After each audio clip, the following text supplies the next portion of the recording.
Hey guys, welcome back to Rusty Autoholic Garage. So hopefully on this video we are really going to make some major progress forward with this V2403 Kubota Diesel swap. I'm beyond ready to have this project running and driving. I am now officially way past my deadline. It's almost the second week of May. Unless a lot of things go perfectly correctly, I don't think I'm going to have this done this month. But anyway, I finally got the new crankshaft adapter and I wanted to compare them. So here's the one I had, and here's the new one that I got. And you can see there's a whole center section here that's now not there like there is in this one. Shout out to KubotaSwappers. He mailed this out when he said he was going to. UPS could have been a little bit faster on the shipping. It took UPS 8 days to get it here. So, that was kind of insane. But anyway, as you can see, this one, here, I'll do it on the other one first. And even at this angle, you can see it goes up and it like rattles. It doesn't center pin, nothing. It clearly doesn't fit.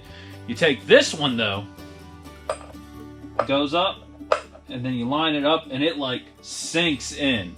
So this is the crankshaft adapter we needed. So I'm actually going to learn from my mistakes, and instead of just trying to lift this up and do this in the engine bay, I'm going to pull the V2403 back out because I still actually need to gusset the motor mounts. We're going to try mating it here on the floor. If that goes good, I'll put the V2403 back in. Then I'll temporarily attach the AW4 to the V2403 because I want to check the measurements of where the tail of the transmission is in relation to the frame rails, because I did shift the engine slightly to the passenger side, normally driver's side, and I want to make sure my angles and all my calculations look good. If they do, then we're going to pull the AW4 back down, we're going to pull the V2403 back out, and I'm going to really weld up all the motor mounts and paint them. And if I get all of that done, I'm considering that a major win for the night. I'll let the paint dry, and I'll continue working on it tomorrow or Tuesday. So let me get the engine stand over here, let me get time-lapse set up, and let's start getting everything put together.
Hey guys, I think I'm gonna call it quits for the evening. Where I cut my hand is actually kind of bothering me. I did go inside, I cleaned it, I put ointment on it, and truthfully I should be wearing gloves. I just haven't been. Probably will be wearing gloves from now on. But the good news is we got the V2403 back in, the crankshaft adapter's installed, the flex plate is installed, and the AW4 is in and bolted. So the next steps are I actually am going to have to lift the V2403 ever so slightly so I can pull the motor mounts back out. I need to finish welding them and put the gussets on it. Then I need to paint them. I'll probably do that tomorrow night. Once that's done, install them, and it's finally installed completely. Then I need to start working on the cross member mount for the AW4. I've checked the angle and everything. We're at about a 6.5 degree down angle, which is perfect. I've checked the distance of the output of the AW4 between the frames, and it is basically dead center, maybe off by 1/8 of an inch, which is perfect. I have plenty of clearance. I am going to have between the bottom of the AW4 where the transmission mount goes to the bottom of the frame, I'm going to have about 2.5 inches. So one of the things I wanted to be able to do with this project was to have the skid pan be completely flat against the frame, and that is going to happen.